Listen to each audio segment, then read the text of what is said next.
दोस्तों, आज की कहानी बहुत ही ज्ञानवर्धक होने वाली है। आपसे निवेदन है कि वीडियो को अंत तक जरूर देखें। एक बार की बात है, एक गांव में एक आदमी रहता था। वह आदमी अकेला ही अपनी छोटी सी झोपड़ी में रहता था। वो आदमी बहुत ही ज्यादा आलसी था। वो कोई काम नहीं करता था। वह एकदम निठल्ला और नकारा था। बस वह हमेशा ऐसे मौके की खोज में रहता कि कहीं से खाना मिल जाए। तो एक दिन जब वो आदमी खाने की तलाश में भटक रहा था, तभी उसे एक आम का बगीचा दिखता है। वह कई दिनों से भूखा था, इसीलिए वह खाने की तलाश में बगीचे के अंदर चला जाता है। वह जाकर वह देखता है कि बगीचे में अलग अलग और बहुत सारे पेड़ थे। तो वह एक पेड़ पर चढ़ जाता है। वह जैसे ही फल तोड़ने वाला होता है, लेकिन तभी अचानक वहां पर उस बगीचे का मालिक आ जाता है और उस आदमी को पेड़ पर चढ़ता हुआ देख लेते हैं और वह गुस्सा हो जाते हैं और उस आदमी को चिल्लाते हुए नीचे आने के लिए कहता है। लेकिन यह आदमी बगीचे के मालिक को देखकर डर जाता है और नीचे आने से मना कर देता है। तभी उस बगीचे का मालिक अंदर जाकर एक बड़ा सा डंडा लेकर आता है। यह देखकर वह आदमी तुरंत पेड़ से नीचे उतरता है और मालिक के उसे तक पहुंचने से पहले ही वह जल्दी पेड़ से नीचे उतर जाता है और जंगल की तरफ भागने लगता है और जंगल में जाकर छुप जाता है। कुछ देर के बाद वो आलसी आदमी वहां से निकलता है और जंगल के रास्ते से जब वह गांव की तरफ जा रहा था, तभी उसे एक लोमड़ी दिखती है जिसको सिर्फ 2 ही पैर थे और उसके 2 पैर टूटे हुए थे। वह जंगल में रिंगती हुई चल रही थी। यह देखने के बाद वह सोचता है कि यह लोमड़ी अब तक इस घने जंगल में जिंदा कैसे है। यह लोमड़ी भाग नहीं सकती, चल नहीं सकती, तो कैसे ही अपने लिए खाने का इंतजाम करती होगी और कैसे यह लोमड़ी अपने आप को इस घने जंगल में दूसरे जानवरों से बचती होगी। यह बात वह आदमी सोच ही रहा था कि तभी अचानक झाड़ियों के पीछे से किसी के आने की आवाज आती हुई सुनाई दी। तभी वहां पर एक शेर आ जाता है जिसके मुंह में मांस का एक टुकड़ा था और वह शेर उस अपाहिज लोमड़ी की तरफ बढ़ रहा था। शेर को देखकर दूसरे सारे जानवर वहां से भाग जाते हैं और अब वहां पर सिर्फ लोमड़ी रह जाती है। और वहां से आदमी अपनी जान बचाने के लिए एक पेड़ पर चढ़ जाता है और फिर जो होता है उसे देखकर वह आदमी हैरान हो जाता है। उसे लोमड़ी के सामने छोड़ देता है और शेर वहां से चला जाता है। यह नजारा देखने के बाद वह आदमी हैरान हो जाता है और ऊपर वाले की योजना देखकर वह मन ही मन खुश भी हो जाता है। और तभी वह सोचता है कि ईश्वर के पास सबके लिए कोई ना कोई योजना होती ही है, और अगर ईश्वर के पास इस लोमड़ी के लिए योजना है तो जरूर मेरे लिए भी उसके पास कोई ना कोई योजना जरूर होगी। और वह आदमी वहां से थोड़े दूर आगे चला जाता है। तभी वह आलसी आदमी रोड के साइड में एक बड़ा सा पेड़ देखकर उसके नीचे बैठ जाता है, ये सोचकर कि मेरे लिए भी कोई ना कोई खाना लेकर जरूर आएगा। वो आदमी 2 दिन तक उसे जगह पर बैठकर इंतजार करता है, लेकिन कोई भी उसके लिए खाना लेकर नहीं आता। आखिरकार जब उसे भूख बर्दाश्त नहीं होती है तो वह खुद ही खाने की तलाश में निकाल पड़ता है। वह रास्ते से जा ही रहा था कि तभी उसे रास्ते में एक बुजुर्ग आदमी मिलता है। वह आलसी आदमी उनसे कहता है कि मुझे भूख लगी है, आपके पास कुछ खाने के लिए होगा तो मुझे दे दो। तभी वो बुजुर्ग आदमी उससे कुछ खाना और पानी दे देता है। खाना खाने के बाद वह आदमी उन बुजुर्ग आदमी से कहता है कि मैंने 2 दिन पहले जो देखा आप उस पर विश्वास नहीं करेंगे। ईश्वर के पास मेरे लिए भी कोई ना कोई योजना जरूर होगी, लेकिन ईश्वर उस लोमड़ी पर अपनी दया दिखाई और मुझ पर नहीं, मेरे लिए कोई भी खाना लेकर नहीं आया। तभी उन बुजुर्ग आदमी ने मुस्कुराते हुए कहा, यह सच है कि ईश्वर के पास सभी के लिए कोई ना कोई योजना तो जरूर होती है और तुम्हारे लिए भी है, लेकिन तुमने उसे गलत तरीके से समझ लिया। वह तुम्हें लोमड़ी नहीं बल्कि वो तुम्हें उस शेर की तरह बनाना चाहता था। दोस्तों, इस कहानी से हमें यह सीख मिलती है कि अगर हमारे जीवन को ध्यान से देखें तो हमें यह पता चलेगा कि जिंदगी सबक से भरी पड़ी है और हर एक पल का एक दीप मतलब होता है। और सोचा कि वह लोमड़ी सिर्फ बैठी हुई है और वह सिर्फ इंतजार कर रही है कि कब उसके साथ अच्छी चीज होगी, लेकिन वह आदमी यह भूल गया था कि वह लोमड़ी मजबूर थी। लेकिन हम उस लोमड़ी की तरह मजबूर और लाचारी नहीं, ऊपर वाले ने क्षमता दी है अपना काम करने की, बिल्कुल उस शेर की तरह। हमारे पास भी खुद की ताकत और क्षमता है हमारी हालत को बदलने की, लेकिन उसके लिए आपको प्रयास करने पड़ेंगे, तभी आप उस शेर की तरह बन पाएंगे।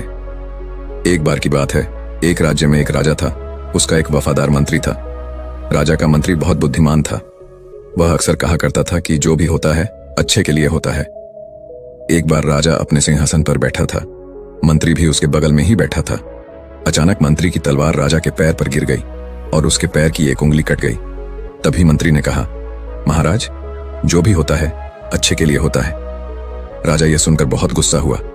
उसने मंत्री से पूछा कि मेरी उंगली कट गई और तुम कह रहे हो कि यह अच्छे के लिए हुआ है, इसमें अच्छा क्या है? राजा गुस्सा हो गया और मंत्री को जेल में कैद करने का आदेश दे दिया। मंत्री को इस बात का कोई दुख नहीं हुआ और वह जेल जाते समय उसने राजा से फिर से कहा, जो भी होता है अच्छे के लिए होता है। राजा यह सुनकर हैरान हो गया। उसने सोचा कि यह कितना अजीब व्यक्ति है। वह जेल जा रहा है और कह रहा है कि जो भी होता है अच्छे के लिए होता है। इस घटना को अब 3 महीने बीत गए थे। एक दिन राजा अपने सैनिकों के साथ घोड़ों पर सवार होकर शिकार के लिए गए। वे सभी एक घने जंगल के अंदर चले गए। राजा एक हिरण का पीछा करते हुए घने जंगल में और आगे निकल गया और अपने सैनिकों से अलग हो गया। हालांकि वह हिरण को पकड़ नहीं सका, लेकिन वह अपना रास्ता खो चुका था और घने जंगल में खो गया। जब राजा को यह एहसास हुआ कि वह बहुत दूर आ चुका है और वह जंगल से बाहर निकलने का रास्ता ढूंढने लगा, अचानक राजा को उस जंगल में रहने वाले आदिवासियों के एक समूह ने घेर लिया। उन आदिवासियों का कबीला ना तो राजा के राज्य में था और ना ही वे राजा को पहचानते थे। इसलिए उन्होंने राजा को पकड़ लिया और अपने कबीले में ले गए। वे आदिवासी एक ऐसे इंसान की तलाश में थे जिसे वह मारकर अपने देवता को खुश करने के लिए बलि दे सके। राजा उनसे उसे छोड़ देने की विनती कर रहा था, लेकिन उन आदिवासियों को राजा की भाषा समझ में नहीं आई। उन्होंने खुशी में ढोल बजाना शुरू कर दिया। उन्होंने राजा को अपने कबीले में ले आए, उसे नए कपड़े पहनाए, उसके गले में फूलों की माला डाली गई और उसे बलि के लिए तैयार किया। ठीक उसी समय जब वह राजा को मारने वाले थे, कबीले के मुखिया ने देखा कि राजा के पैर की एक उंगली कटी हुई है। यह देखकर उसने सभी ढोल बजाने वालों को आदेश दिया और राजा की बलि देने से रोक दिया और कहा, इस मनुष्य की बलि नहीं दी जा सकती क्योंकि यह अधूरा है, और यदि अधूरे मनुष्य की बलि दी जाती है तो देवता खुश होने की जगह गुस्सा हो जाएंगे। इसलिए उन्होंने राजा को छोड़ने का निर्णय ले लिया। राजा खुशी खुशी जंगल से अपने महल में लौट आया। वापस आकर उसने सोचा कि यदि मेरे पैर की एक अंगुली कटी नहीं होती तो वे आदिवासी आज मुझे मार देते। इसका मतलब मंत्री सही था, जो भी हुआ अच्छे के लिए हुआ। राजा ने सिपाहियों को तुरंत आदेश दिया कि मंत्री को जेल से बाहर निकालो। उसने मंत्री को उसका मंत्री पद वापस दे दिया और मंत्री से पूछा, मुझे बताओ कि उस दिन मेरी उंगली कटी थी और यह मेरे भले के लिए हुआ। मैं यह समझ गया हूं, लेकिन आप 3 महीने जेल में रहे और आपको इतना कष्ट सहना पड़ा। आपके साथ तो बहुत बुरा हुआ। मंत्री मुस्कुराया और कहा, महाराज, मैं आपका प्रधानमंत्री था और मैं हमेशा आपके साथ रहता था। यदि मैं जेल में नहीं होता तो उस दिन भी आपके साथ होता। महाराज, आपकी कटी उंगली देखकर उन्होंने आपको छोड़ दिया, लेकिन मेरा शरीर पूर्ण था और यदि मैं आपके साथ होता तो वह मेरी बलि जरूर दे देते। इसलिए अच्छा हुआ कि मैं उस दिन आपके साथ नहीं था और मैं जेल में था। इससे आपकी जान बच गई और मेरी भी जान बच गई। इसलिए मैं हमेशा कहता हूं कि जो भी होता है अच्छा होता है। दोस्तों, अगर हम अपने जीवन में देखें तो पाएंगे कि हमारे जीवन में भी कई बार ऐसा समय आता है जब हमें लगता है कि हमारे साथ बहुत बुरा हो रहा है या ऐसा नहीं होना चाहिए था, लेकिन कुछ समय के बाद अगर हम पीछे मुड़कर देखते हैं तो हमें लगता है कि उस समय जो भी हुआ वह अच्छे के लिए हुआ। दरअसल हम प्रत्येक घटना को अपनी बुद्धि से आंकने का प्रयास करते हैं, लेकिन वास्तव में हमारी बुद्धि भी सीमित होती है।